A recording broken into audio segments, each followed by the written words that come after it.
Ok, nós damos continuidade ao encontro Cognição e Linguagem e passamos agora para a comunicação intitulada A Relação entre os Processos de Tomada de Decisão Humana e a Regulação Top-Down das Emoções. Quem vai nos falar sobre isso é o Marlos Ramos, que é um pós-graduando no programa de pós-graduação em filosofia da Universidade Federal de Uberlândia e aceitou o nosso convite para fazer essa participação nesse evento e fez o esforço de vir também presencialmente aqui, e isso muito nos honra. Marlos, muito obrigado, a palavra está contigo.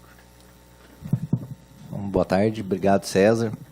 Se o César tivesse me avisado há 2 meses atrás que era apenas que era grande parte de doutores, eu acho que eu não ia vir, né? Mas eu uso a regulação top-down aqui para a gente fazer o esforço de apresentar e também de aprender aí com o evento, que está sendo muito bom. Parabéns, Nara, pela organização. E eu acho que o professor Leonardo, que é o meu orientador, também já facilitou um pouco aqui a apresentação, porque grande parte do que eu venho trabalhando é em função também dos estudos que ele vem fazendo sobre as teses emergentistas, né? Então, o título é A Relação entre Processo de Tomada de Decisão Humana e Regulação Top-Down das Emoções. A pergunta inicial que eu trabalho é qual que é a influência dos processos de determinação descendente ou regulação top-down na tomada de decisão humana. A ideia geral é como que os processos de conscientes, né, ou deliberados, eles podem influenciar decisões automáticas, né? Então, nós tomamos decisões a todo momento, né? Tomamos decisões do que eu vou almoçar, se eu vou comer pizza ou se eu vou comer uma maçã, se eu vou falar de determinada forma ou não.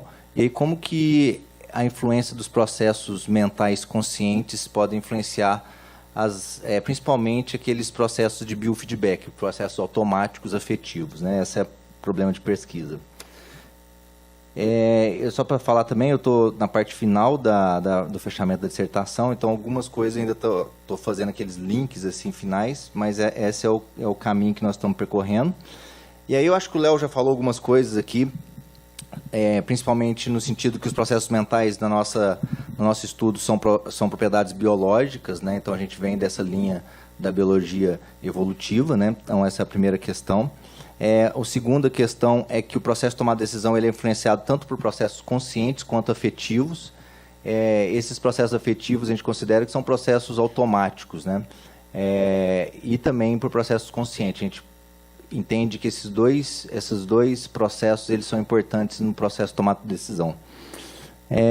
E a gente usa esses termos aqui que a gente chama de bottom-up e top-down. Aí eu vou explicar um pouco mais à frente o que é isso e como que a gente pode ter uma determinação descendente, ou seja, como que a gente pode usar processos conscientes na tomada de decisão nossa, como que isso ocorre.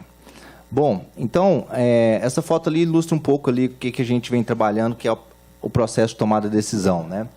Muitas vezes a gente se depara com esses dilemas de escolhas, né? Qual escolha nós fazemos. E a primeira coisa que a gente fez no trabalho foi usar o termo tomada de decisão em prol de livre-arbítrio e autonomia. Isso é uma escolha de vocabulário mesmo, no sentido que quando a gente fala de livre-arbítrio e autonomia, muitas vezes esses termos eles eram usados muito na filosofia clássica para falar sobre capacidades do indivíduo de usar plenamente a razão e a deliberação nos processos mesmo de escolha. Então, a gente parte do princípio inicial, aí a gente relata alguns experimentos, né? Tem vários experimentos que a gente fala, mas alguns deles é do próprio Benjamin Libet, que ele usa, por exemplo, mostrando através de scanners, que a pessoa, antes de tomar a decisão A ou B, partes correlatas do cérebro já apontam a decisão que ele iria tomar, mostrando que existem influências de processos automáticos na tomada de decisão, né? Um outro experimento que a gente mostra, que é o do Cunningham, 2004, que ele mostra fotos de americanos brancos e negros, né? E para texanos, americano-texanos, e mostrando que quando são apresentadas essas fotos, muito rápidas, né? São subliminares, que eles ativam áreas do cérebro ligadas principalmente à amígdala, mostrando reações mais do sistema límbico, possivelmente de medo, e até se comenta talvez um pouco de preconceito meio que internalizado, né? Então, mostrando algumas reações automáticas também no processamento mental. E depois de um tempo, mostra-se depois que um processo mais consciente, que a pessoa, de alguma forma, ele opera sobre esse sistema límbico aí, principalmente na parte da amígdala.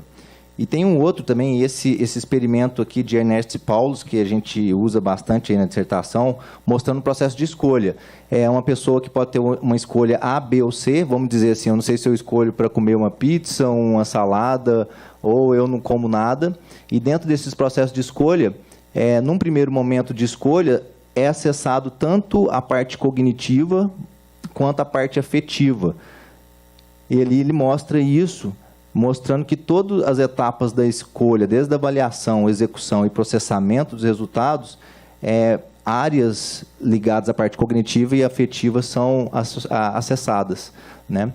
Então, a partir desses experimentos, a gente vai mostrando que essa aqui é uma frase aqui que a gente colocou, que é o seguinte: a impressão que nós somos capazes de escolher livremente entre possíveis cursos de ação é fundamental para a nossa vida mental. Entretanto, tem sido sugerido que esta experiência subjetiva da liberdade não é mais do que uma ilusão, e nossas ações são iniciadas por processos mentais inconscientes, muito antes do que nós tornemos conscientes de nossa intenção de agir. Ou seja, né, isso aqui também é colaborado pelo próprio Damasio, né, que ele faz vários estudos mostrando que os mecanismos neurofisiológicos da vontade, desejo, deliberação racional, planejamento, tudo mais, percorrem várias áreas do cérebro, tais como o sistema límbico, e que estão ligadas diretamente às emoções e motivações. Então, isso aqui é para justificar por que nós usamos o termo tomada de decisão em prol de livre-arbítrio, mostrando que a gente tem muito mais influência dos processos afetivos, automáticos, mecanismos de biofeedback do que a gente normalmente imagina. E aí vem uma segunda pergunta, né? O que resta de voluntário na tomada de decisão humana? Aí vem a segunda parte, eu até usei essa imagem aqui, foi influência do César. O César Corredor me indicou esse documentário, eu achei muito bacana, que é um documentário da National Geographic, que mostra 3 atletas de alta performance, e é muito legal esse documentário, porque eles têm o desafio de correr uma maratona, né, de 42 quilômetros em menos de 2 horas. Isso seria um recorde que não tinha sido alcançado. E eles foram patrocinados pela Nike, fazem todo um programa de 6 meses para reduzir o tempo e num nível de performance, assim, eu que não sou corredor, me parece absurdo, assim, que esses caras passam. E mostrando, aí eu venho conversando com o César, e eu também pratico corrida, não do nível dele, né, mas pratico exatamente isso. Quando você começa a fazer um processo de corrida, nos primeiros 3 quilômetros é um sofrimento, né, porque tem todo um mecanismo nosso biológico para que você não pare de correr, né? Então, vem toda uma questão de biofeedback mesmo, que leva você a não, ou seja, mais para você parar. E, nesse sentido, onde ocorre o processo que nós estamos chamando de top-down. Como que eu posso regular de uma forma consciente esses mecanismos automáticos de biofeedback, né? Aí eu uso, tem vários, isso é muito estudado hoje na filosofia, mas também na psicologia. Eu estou usando aqui no caso o Davidson, que ele mostra 3 coisas interessantes. Primeiro, que é possível mensurar por meio de tecnologias modernas a capacidade regulatória das emoções. Segundo, essa capacidade regulatória das emoções estão vinculadas a padrões de ativação do córtex pré-frontal, então essa área do cérebro que é muito mais ligada à deliberação racional. E 3, que as diferenças individuais na habilidade de regulação das emoções automáticas podem ser aplicadas no aprendizados relacionados à supressão de emoções afetivas negativas, tais como agressão e violência. Então, ele tem estudado muito isso, o Davidson, sobre como que é possível essa regulação das emoções, né, por meio de deliberação racional. Aí eu mostro, por exemplo, um trabalho que foi feito pelo Kassab-Zinn, que é bem naquela linha que o Leonardo falou da meditação, porque a meditação ela trabalha com atenção. Então, os experimentos vêm mostrando que essas práticas contemplativas, elas trabalham basicamente com foco na atenção e elas acessam muito essa parte da deliberação racional. Esse experimento que ele fez aqui deu origem a um programa muito bem sucedido no mundo inteiro, inclusive. Eu tive recentemente em Recife e eu fui fazer um retiro de silêncio lá. E lá tinha muitos médicos participando, tinha acho que 5 médicos. E esses médicos, inclusive, eles estavam levando esse programa aqui, que é o do Mindful-Based Stress Reduction, que foi desenvolvido pelo Kasab-Zinn. Eles fazem isso dentro do sistema de saúde lá em Recife. Já está sendo dentro do SUS. Eles usam esses métodos de mindfulness. Então, isso vem crescendo muito em função desse trabalho do Kasab-Zinn, que ele fez dentro da Universidade de Massachusetts, né? E, basicamente, a ideia dele era uma prática com pessoas que estavam passando por dor extrema, muitos que tinham vindo de operações, de câncer, vários problemas, e eles fizeram um processo de 10 semanas, onde as pessoas tinham que fazer práticas de 45 minutos no mínimo, e isso envolvia tanto práticas de meditação e práticas de yoga. E durante essas 10 semanas, eles perceberam vários benefícios, né? Nesse artigo aqui do Kasab-Zinn, que é um artigo bem famoso aí nesse campo, mostra que essas pessoas que passaram pelo programa, grande parte delas tiveram não só redução da dor, que seriam esses mecanismos de biofeedback automático, mas também a percepção delas decorrentes da dor. Por exemplo, muitos tinham depressão, tristeza, estresse em decorrência do ambiente e em decorrência da dor. E eles tiveram um resultado muito positivo, que isso é divulgado e eu acho que ajudou muito o Mindfulness a crescer no mundo inteiro em função desses trabalhos metódicos do Kasab-Zinn, né? E aí eu passo para a última parte do trabalho, que é mostrar qual que é a tese emergentista em relação à regulação top-down. Esse é o maior desafio, eu acredito, dentro do processo da dissertação que eu venho trabalhando. Eu fiz a qualificação, o César participou lá da banca, que eu pude avançar em algumas coisas da parte filosófica, né? Então, a ideia é o seguinte: como um fenômeno de nível superior, que nós estamos chamando fenômeno de nível superior, os processos mentais conscientes, são capazes de determinar, por exemplo, processos de nível que nós estamos chamando afetivos automáticos, né? Então, eu sento aqui para falar com vocês e me dá, por exemplo, ansiedade ou medo.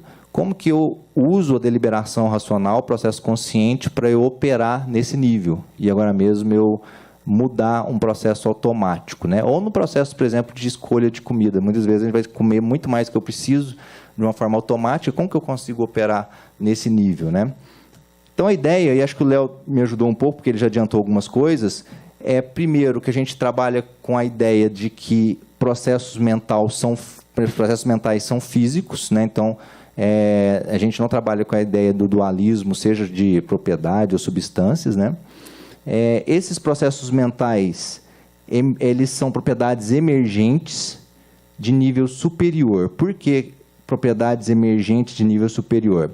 Aí, só passando aqui do B para o D, a ideia é que essas propriedades emergentes, elas são características de sistemas, né? Então, eu vou só ilustrar aqui com figuras que o Léo estava falando, e isso aqui também tem muito no trabalho do Searle, mostrando que o mundo físico ele é feito de partículas, né? Desde partículas subatômicas, átomos, que vão se configurando em moléculas, células, organismos, e na medida que esses sistemas vão sendo configurados, eles vão sendo configurados em complexidades. Então, começa com partículas simples, eles vão se unindo e vão se tornando cada vez mais complexos, né?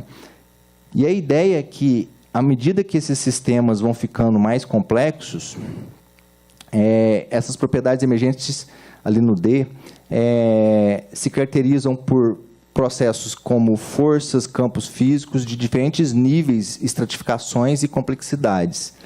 E lá no E, fala que esses arranjos de sistemas físicos de níveis complexos adquirem poderes causais como consequência na sua organização, estratificação e probabilidades como propensões. Ilustrando também o que o Leonardo falou, por exemplo, quando a gente pega a configuração dos estados físicos da água, ela tem vários processos diferentes, né? A água líquida, ela se configura de um determinado arranjo, você tem a água sólida de outro arranjo e o vapor de outro arranjo. Dependendo da organização do processo, ele emerge propriedades diferentes. Quando eu pego a água líquida, ele tem uma característica, o sólido tem outra e o vapor tem outra. Então, a ideia da emergência é isso. Dependendo da organização dos arranjos, você tem emergências de propriedades diferentes. E aí o Léo falou isso. A propriedade, ela surge da organização do sistema, mas ela está totalmente vinculada às partículas. Se eu mudo as partículas, eu mudo também a organização do sistema, né? Então, a ideia é essa, né? E aí tem esse texto ali que ele fala isso, ó, essa frase aqui, né? A organização diferente, incluindo aquela em nível superior de organização, pode ter poderes causais emergentes novos e diferentes. A possibilidade de emergência é ubíqua nas organizações de processo. Aí uma pergunta que o pessoal fez, que me fez aprofundar um pouco na dissertação, era por que a gente considera a consciência de nível superior, né? Aí a gente usa algumas definições, por exemplo, de consciência. Uma delas pode ser do Damasio, no livro Self Come to Mind, que ele fala que, no processo evolutivo, poucas espécies desenvolveram mecanismos capazes de reconhecer sua própria existência, sendo testemunhas de si mesmos, que é esse sentimento de self, né? Ou seja, a capacidade de eu ser consciente, de eu reconhecer eu como propriedade das minhas...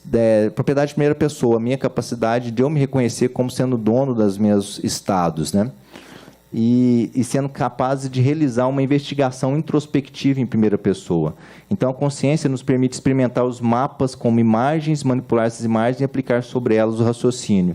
Então, a ideia é que a consciência, nesse sentido, ela exige uma organização dessa estrutura dos sistemas maior. Sendo assim, a gente considera a consciência como um mecanismo de nível superior, considerando, por exemplo, os estados emocionais e outros processos. Nesse sentido, a gente subentende que ela é de nível superior e ela consegue fazer a regulação top-down, ela consegue determinar, suprimir os estados afetivos automáticos. Bom, essa é a ideia geral que eu queria apresentar para vocês. Acho que foi bem rápido, né, cara? Mas... E aí, agradecer aí o César, viu, cara, tá me ajudando pra caramba, o professor Léo, e fica aberto aí para vocês, se quiserem comentar alguma coisa e sugerir, ou seja, né, o trabalho está em construção ainda, espero que eu consiga terminar até fevereiro e... Obrigado.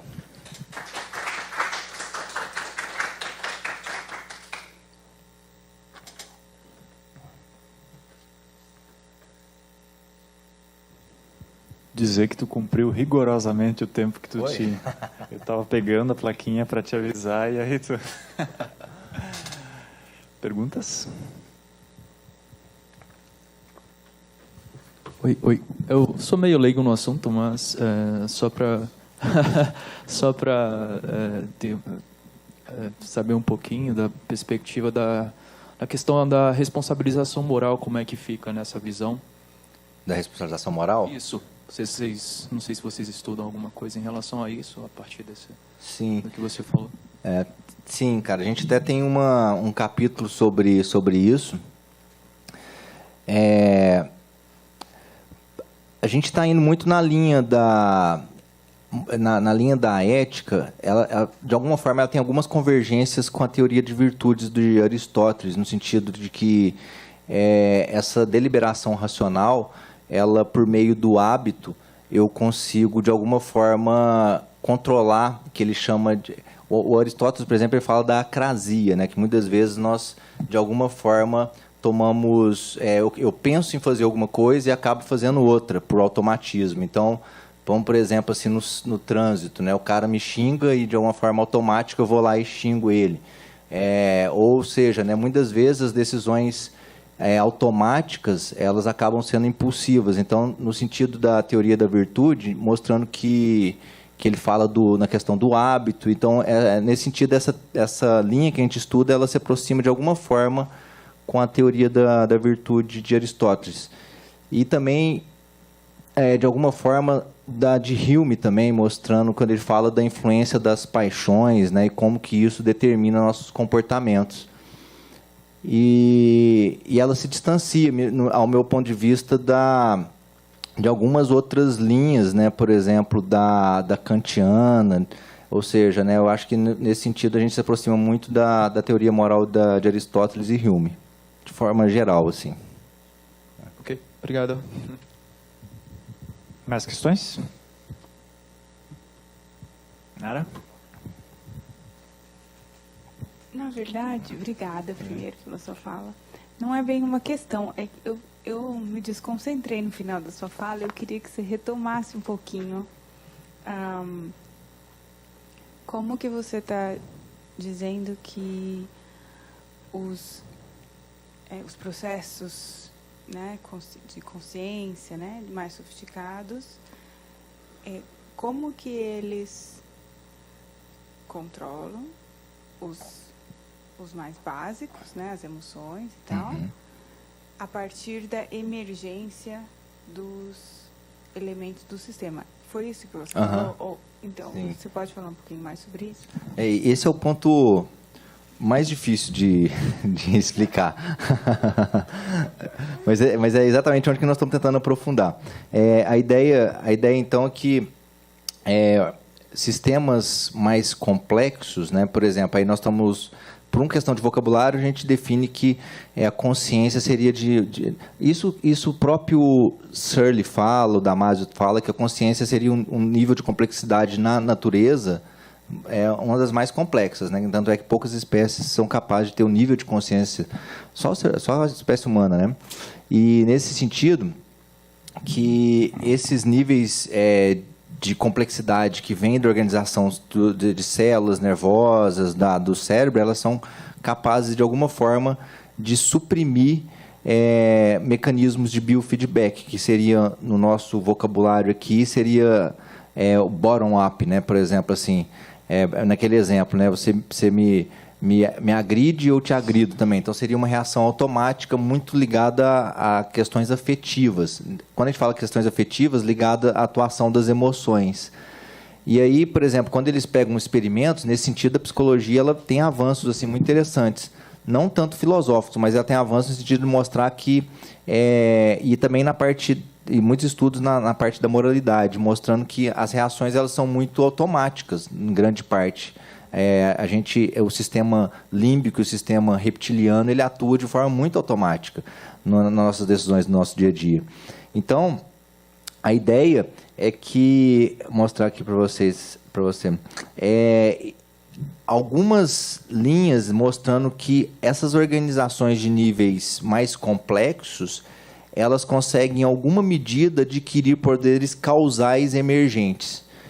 Eu te confesso que eu acredito que isso está em desenvolvimento ainda. O Searle fala, por exemplo, que quando a gente pega elementos das partículas mais elementares mesmo, você pega assim, partículas subatômicas, ainda não se sabe muito bem.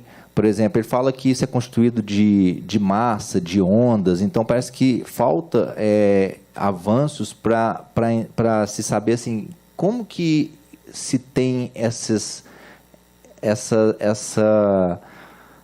emergência, como que de alguma forma uma organização de nível superior consegue determinar.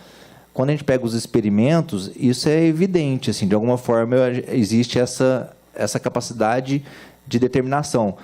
Tem muitos artigos, por exemplo, de Mindfulness mostrando isso, assim, inclusive foi feito um trabalho com monges são meditantes antigos, que eles tiveram atrofia da amígdala, que é a parte do cérebro muito ligada ao sistema límbico, né? De alguma forma ela foi ficando atrofiada. Eles conseguem operar num nível que de atenção e consciência muito grande. O trabalho do Richard Davidson, por exemplo, com um monge francês, aí são muitas matérias falando que ele era o cara mais feliz do mundo, mas exatamente eles colocaram ele em várias situações de alta tensão, estresse, mostrando fotos, mostrando situações que normalmente você ativaria o sistema límbico e ele consegue, de alguma forma, suprimir essas ações automáticas. Então, eu acredito que tem um avanço a ser feito ainda de como que essa emergência consegue ter essa determinação descendente, né? Mas é um caminho ainda, eu acho.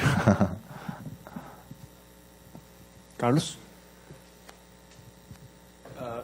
Estaba pensando un poco si para explicar esa influencia de estados conscientes sobre estados automáticos no era mejor cuestionar un poco esa diferencia de tipo entre estados, como dos tipos distintos, estados tipo automáticos, estados tipo conscientes, y si también no es mejor no tener caracterizaciones paralelas como automático, consciente, mindfulness, biofeedback y emotivo racional, más como caracterizaciones transversales. Tal vez un estado emotivo consciente muchas veces, un estado emotivo mindfulness muchas veces y un estado racional muchas veces automático.